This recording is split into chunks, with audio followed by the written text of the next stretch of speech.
السلام علیکم ورحمۃ اللہ وبرکاتہ۔ اچھی طرح وضو کرنا اہم عبادت۔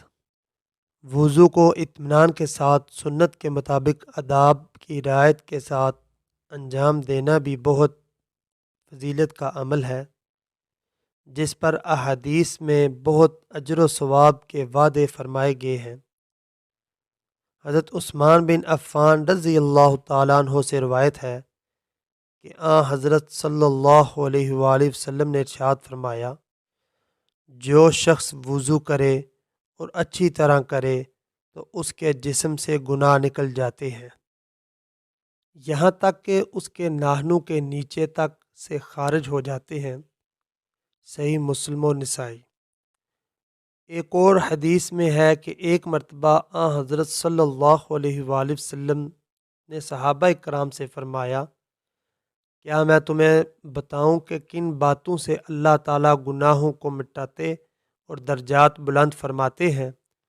صحابہ کرام رضی اللہ تعالیٰ عنہم نے عرض کیا کہ یا رسول اللہ، ضرور بتائیے۔ آپ صلی اللہ علیہ وآلہ وسلم نے فرمایا، نفس کے ناگوار ہونے کے باوجود وضو مکمل طریقے سے کرنا اور مسجد کی طرف کثرت سے قدم بڑھانا اور ایک نماز کے بعد دوسری نماز کا انتظار کرنا، یہ اعمال جہاد کی فضیلت رکھتے ہیں۔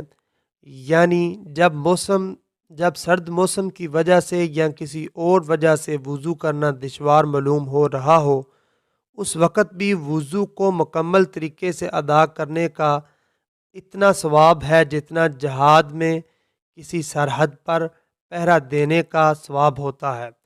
اور وضو کو مکمل طریقے سے انجام دینے کا مطلب یہ ہے کہ تمام سنتوں اور آداب کے ساتھ وضو کیا جائے، لہٰذا وضو کرنے میں تمام آداب کا اہتمام کرنا چاہیے اور وضو کا صحیح طریقہ اچھی طرح سیکھ کر اس پر عمل کرنا چاہیے کہ اس سے نامہ اعمال میں نیکیوں کا اضافہ ہوتا ہے۔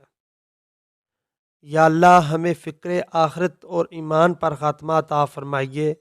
یا اللہ، اس مضمون کو ہمارے لیے اصلاح کا ذریعہ بنائیے۔ آمین۔